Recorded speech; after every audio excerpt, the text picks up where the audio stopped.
Olá pessoal, tudo bem? Eu sou o professor Leandro, professor de Geografia da Rede Municipal de Ensino, e hoje nós vamos para a última aula, a aula de revisão de Geografia do 7º ano. O tema então, regionalização brasileira. Antes disso, vamos para o processo de higienização das mãos.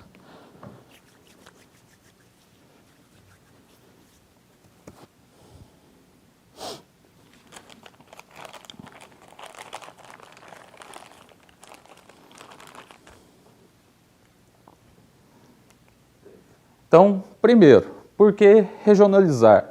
Regionalizar significa dividir um território em partes ou em regiões. Uma regionalização pode ocorrer por diferentes critérios. Então, físico-naturais, que são, por exemplo, a vegetação, o clima, a hidrografia, o relevo, dentre outros. Sociais, culturais, políticos e econômicos. Regionalizamos o mundo, os continentes, os países, os estados, os municípios e os bairros. Então, a regionalização ela pode se dar em diferentes escalas, desde a escala macro até a escala micro, né? Então, desde áreas continentais até também áreas municipais, áreas menores dentro de uma cidade. E nessa aula, então, nós vamos estudar sobre a regionalização brasileira, como já foi dito. E essa regionalização ela pode ter fins didáticos, ou seja, para estudar e entender determinadas áreas. Então, por exemplo, do ponto de vista da vegetação, nós podemos mencionar, no caso do Brasil, as diferentes formações vegetais, os biomas, então o Pantanal, a Caatinga, o Cerrado, a Amazônia e assim por diante.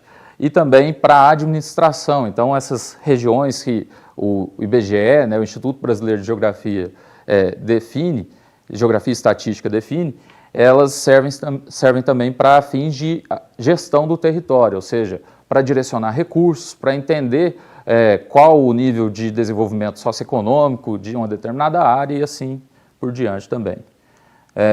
Aí nós temos, antes de falar da regionalização oficial, que é a do IBGE, os complexos regionais, que foram 3 grandes regiões, macro-regiões, que foram desenvolvidas na década de 1960 pelo geógrafo Pedro Pinchas Geiger. Então ele definiu 3 grandes complexos regionais, as regiões geoeconômicas. Então, a Amazônia, Nordeste e Centro-Sul. E aí o próprio nome já diz, quando ele fala de regionalização geoeconômica, qual que é o principal critério que foi utilizado aqui?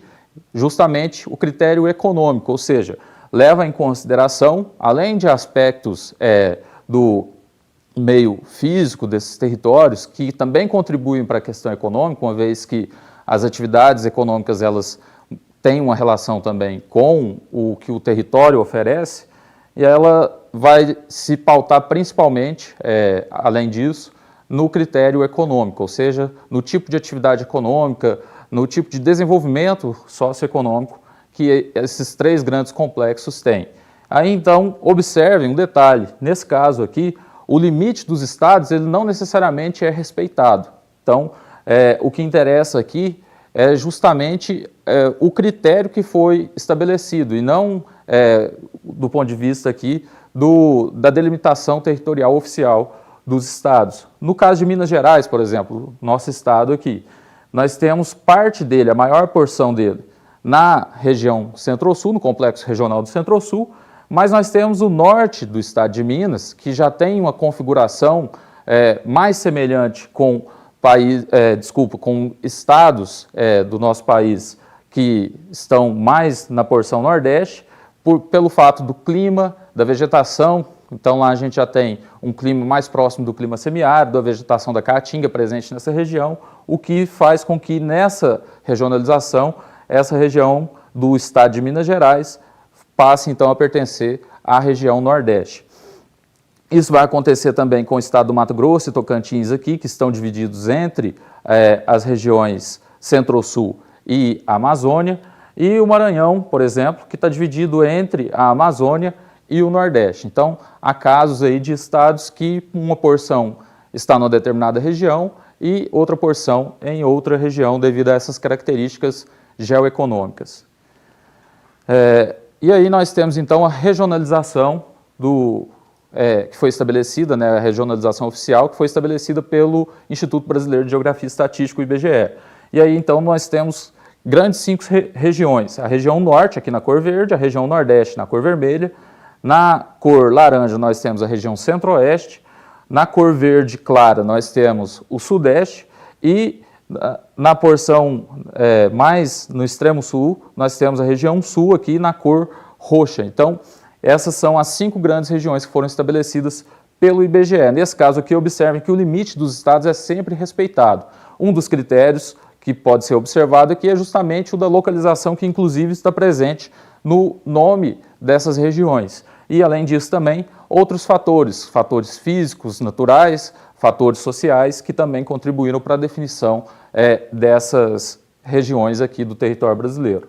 Bom, então pessoal, nós vamos falar de cada uma dessas regiões, revisar as que já foram trabalhadas em outras aulas, mas começar primeiramente por uma que não foi trabalhada, que foi o Nordeste.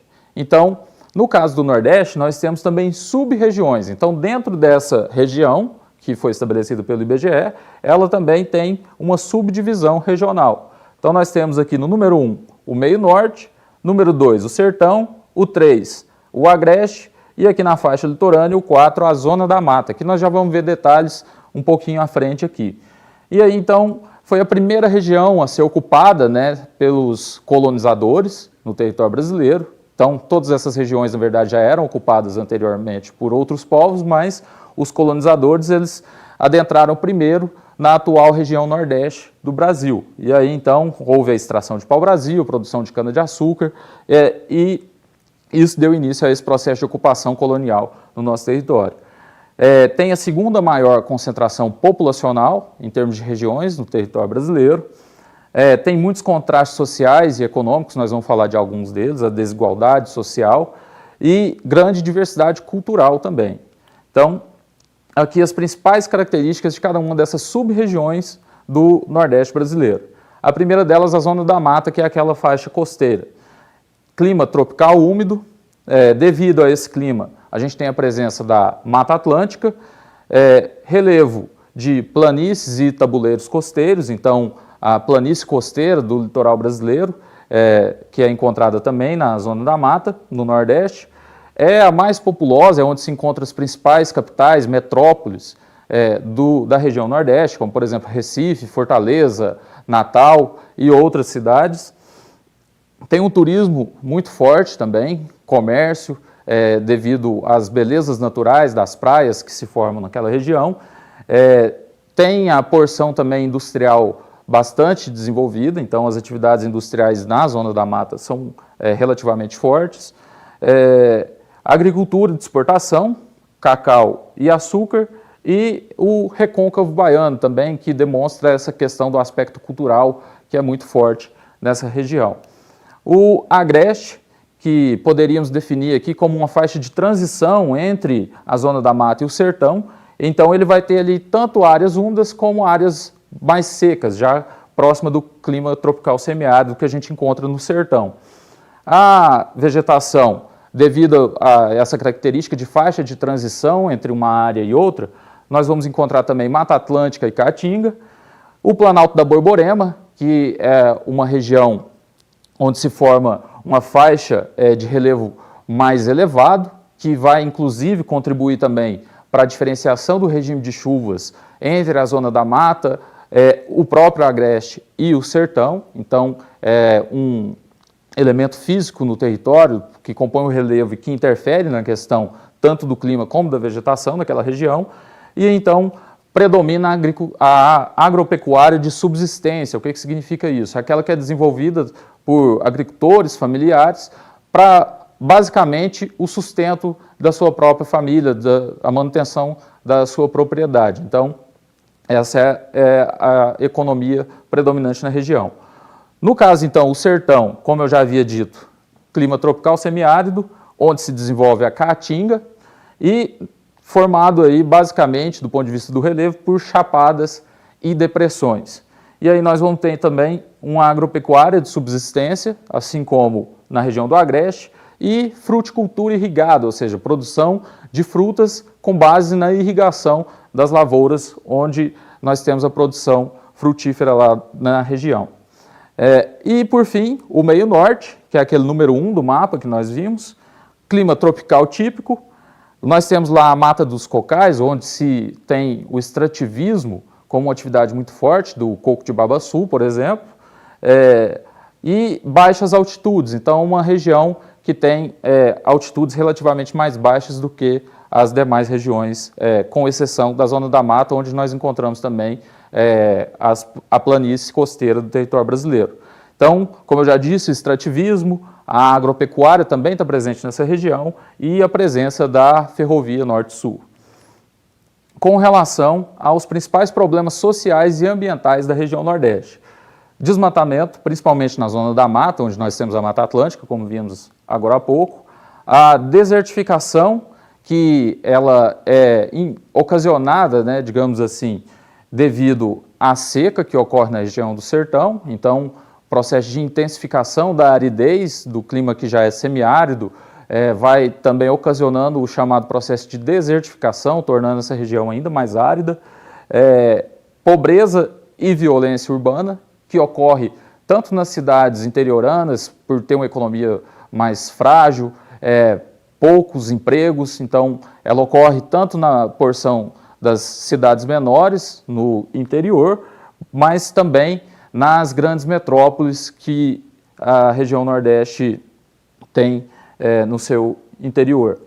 E os piores indicadores sociais do Brasil, então, além da região, grande parte dela, a região do sertão principalmente, já sofrer com a questão da aridez, da escassez de chuvas, nós temos também problemas históricos, políticos, econômicos, que geram graves problemas sociais na região. Então, a população, muitas das vezes, eu já citei a questão do desemprego, da violência urbana, ela acaba sendo exposta aí a condições de vulnerabilidade social. A indústria da seca, que está justamente associada a isso, então, parte da elite local que se apropria da questão do clima semiárido, da escassez de recursos, para poder, digamos assim, fazer fortuna em cima disso. Então, muitas das vezes, o recurso que é destinado para a construção de um açude, ele é utilizado para outro fim, ou esse açude é construído dentro de uma propriedade privada, limitando o acesso, privando a população do acesso àquela água. Então, questões também político-econômicas que complicam ainda mais a vida da população nordestina. E isso está associado também à concentração fundiária que gera conflitos pela terra.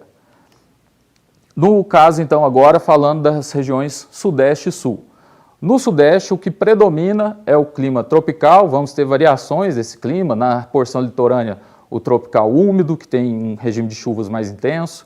Na porção mais central, nós vamos ter o tropical típico, que tem um período de estiagem maior ao longo do ano. E nós temos ainda também o clima tropical de altitude na porção serrana, nas áreas serranas que se formam na região sudeste. E aí, então, por isso nós vamos ter diferentes tipos de vegetação, o cerrado, a Mata Atlântica e a caatinga no norte de Minas.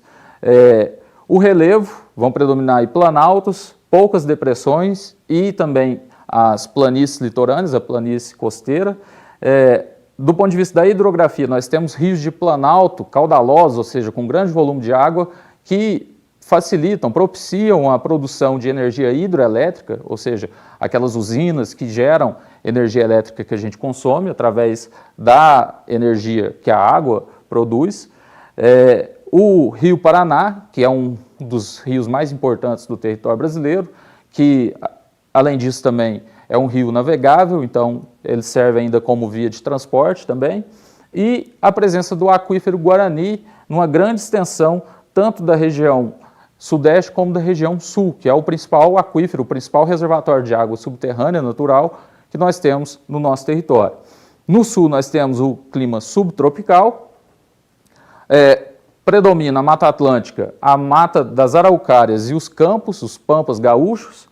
Nós temos também predomínio do ponto de vista do relevo de planaltos, planícies litorâneas e a planície do Rio Grande do Sul. E, como eu já disse, além da presença do aquífero Guarani, nós temos também rios de planaltos que também propiciam a produção de energia hidrelétrica e a região que, inclusive, tem no seu interior ali a usina de Itaipu, que é uma das maiores do mundo. Então, uma região também bastante importante no nosso território. E a formação do Rio Uruguai. Aí nós vamos falar um pouquinho melhor da região norte e também da região centro-oeste. Do ponto de vista físico-natural, o que a gente encontra nessas regiões, então? Região norte, clima equatorial, que é um clima mais quente e úmido, e aí ele dá condição para a formação da floresta amazônica, algumas manchas de cerrado e campos, que ocorrem também nessa região, e a vegetação litorânea no Pará e no Amapá, as áreas de mangues, de restingas. O relevo predomina as terras baixas, planícies e depressões de até 200 metros de altitude e planaltos ao norte, no extremo norte da região norte ali, no estado de Roraima, no Monte Roraima, no norte do estado do Amazonas também. Do ponto de vista da hidrografia, nós temos a bacia hidrográfica do Rio Amazonas, que é o maior complexo fluvial do mundo. O Amazonas é o maior rio, tanto em extensão como em volume de água, e isso torna essa região muito importante. São rios de planície, ao contrário dos rios que a gente comentou da região sudeste e também da região sul, que são rios de planalto, que facilitam a produção de energia hidrelétrica. Nesse caso aqui, esses rios são mais favoráveis à navegação, então são grandes vias de ligação, de transporte da região norte do país. E lá nós temos então o Porto de Manaus, que é o maior porto fluvial brasileiro, justamente devido a esse conjunto de fatores que eu acabei de mencionar.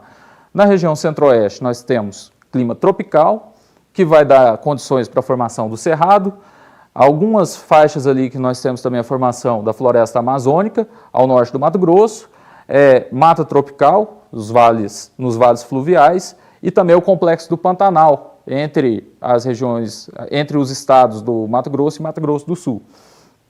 Predominam planaltos, o Planalto Central do Brasil, poucas depressões e a planície do Pantanal. E é uma região também com uma rica rede hidrográfica, que facilita também a navegação, contribui para a irrigação e produção de energia elétrica e, consequentemente, também o fornecimento de alimentos. Depois nós temos, então, aqui alguns aspectos, que são mais marcantes do ponto de vista da ocupação de cada uma dessas regiões. Vou inverter rapidamente aqui o início, porque nós temos o ponto de partida da ocupação do território brasileiro na região Nordeste. Então, nos séculos XV entre os séculos XV e 16 e 17, nós temos o início da colonização com a extração do pau-brasil e a produção de cana-de-açúcar. Aí depois, então, partindo para a região Sudeste, nós vamos ter ali, entre os séculos 17 e 18, o desenvolvimento da mineração. Aí a cidade de Ouro Preto, em Minas Gerais, por exemplo, ganha muita expressão.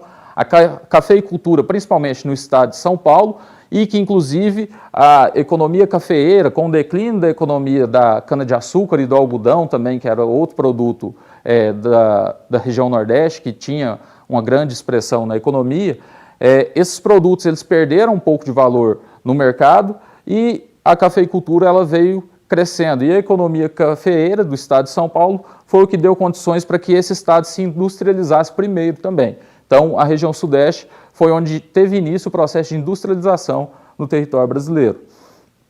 A região Sul foi marcada pelas missões jesuítas, que eram compostas por padres espanhóis que tinham como objetivo marcar a presença espanhola nesse território que ainda era disputado entre as duas coroas, portuguesa e espanhola. Depois nós tivemos uma migração portuguesa. Nesse período também ali, entre os séculos 17 e 18, nós tínhamos a produção do charque na região, que movimentava a economia dessa região.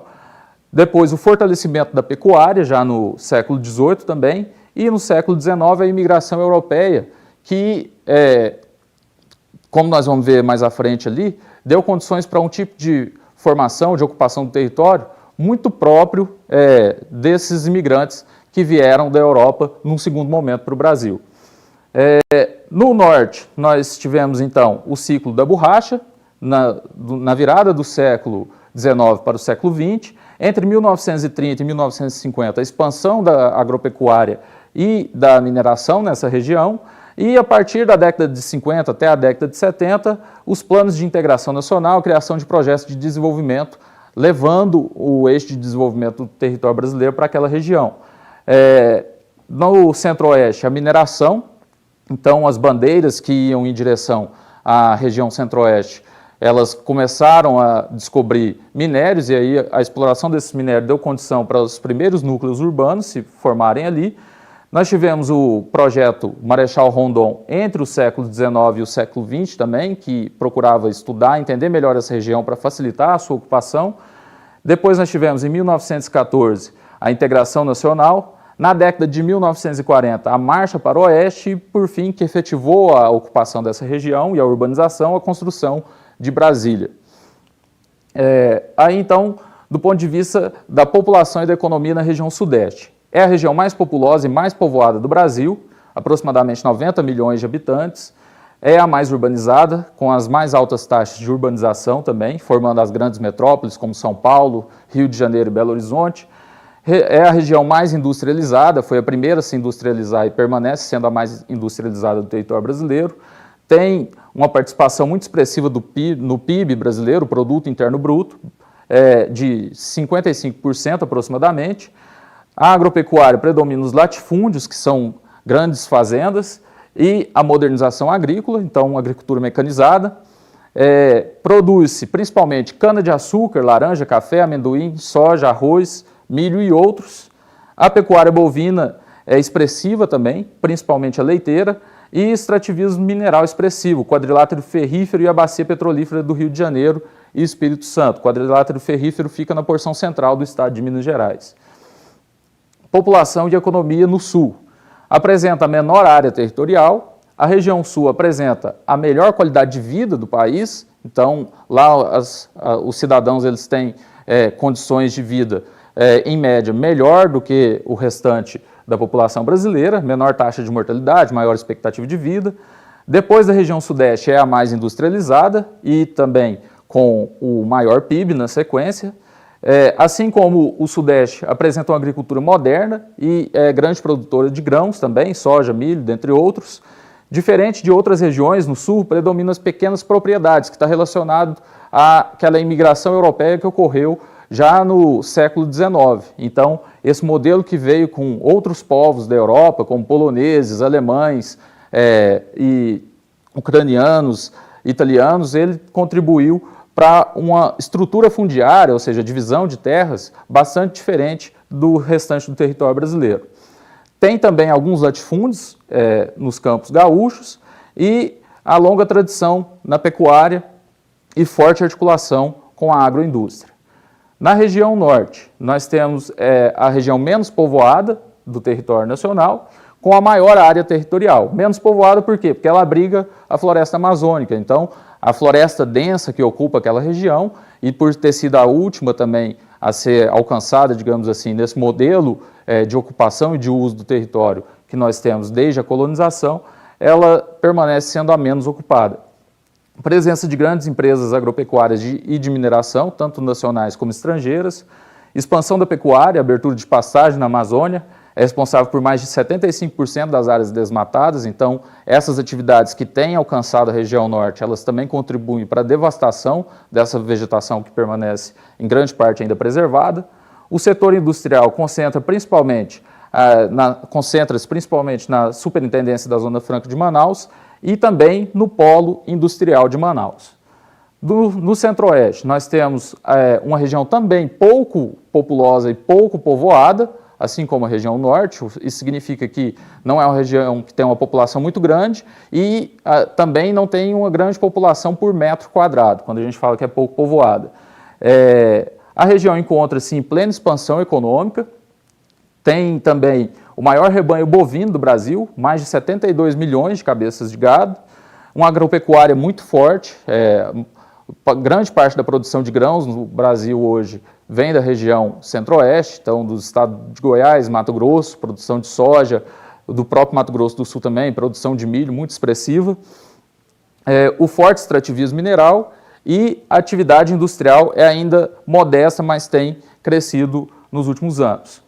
Os problemas que nós encontramos então nessas regiões, Sudeste e Sul, desmatamento, poluição do solo, poluição dos corpos d'água, isso relacionado tanto ao processo de urbanização como à agropecuária, queimadas, principalmente no cerrado, poluição do ar, lançamento de esgoto de forma inadequada, o depósito também, o descarte inadequado do lixo, dos resíduos que são produzidos, tanto os resíduos domésticos como industriais, que em muitos casos não têm o tratamento devido, o cultivo de florestas com espécies não nativas, principalmente no sul, em Santa Catarina. Nós temos também os processos de erosão, arenização e desertificação dos pampas gaúchos.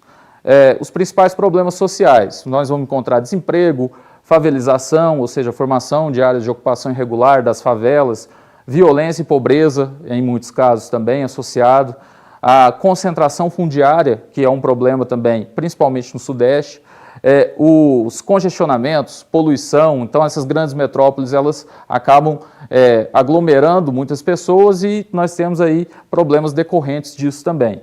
Dificuldade de acesso à infraestrutura básica para a população do campo. Então, a população no campo, ela ainda sofre também com escassez, aí, muitas das vezes, de serviços e de alguns recursos. No norte, nós temos também o desmatamento. Desde 1960, já foram desmatados mais de 700 mil quilômetros quadrados da Amazônia, cerca de 17% do original. Poluição do solo e dos corpos d'água também relacionado à urbanização e à agropecuária, caça e pesca predatória, queimadas, dentre outros problemas comuns às outras regiões. E no Centro-Oeste também vamos encontrar esse tipo de problema e também muitos conflitos de interesse pela terra. Então, grupos como latifundiários, empresários, pequenos produtores rurais, indígenas, que entram em conflitos devido ao uso e à exploração dessas terras. Isso está associado à concentração fundiária também, esse intenso êxodo rural pela mecanização intensiva da agricultura e o agravamento da pobreza, entre outros problemas, né, que são gerados e que vão em direção aos centros urbanos, principalmente as metrópoles.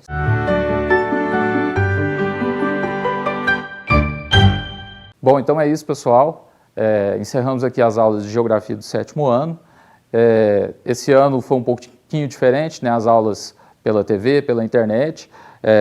Diferente daquele modelo presencial que a gente está acostumado, o contato entre professor e aluno, mas nós procuramos fazer o melhor num modelo novo que a gente estava se adaptando e espero que esse objetivo tenha sido alcançado de levar o conhecimento a todos vocês. Então agora assistam às últimas aulas, façam as últimas atividades também que restam, depois é só descansar e se preparar para o próximo ano. Boas férias, bom descanso e um abraço.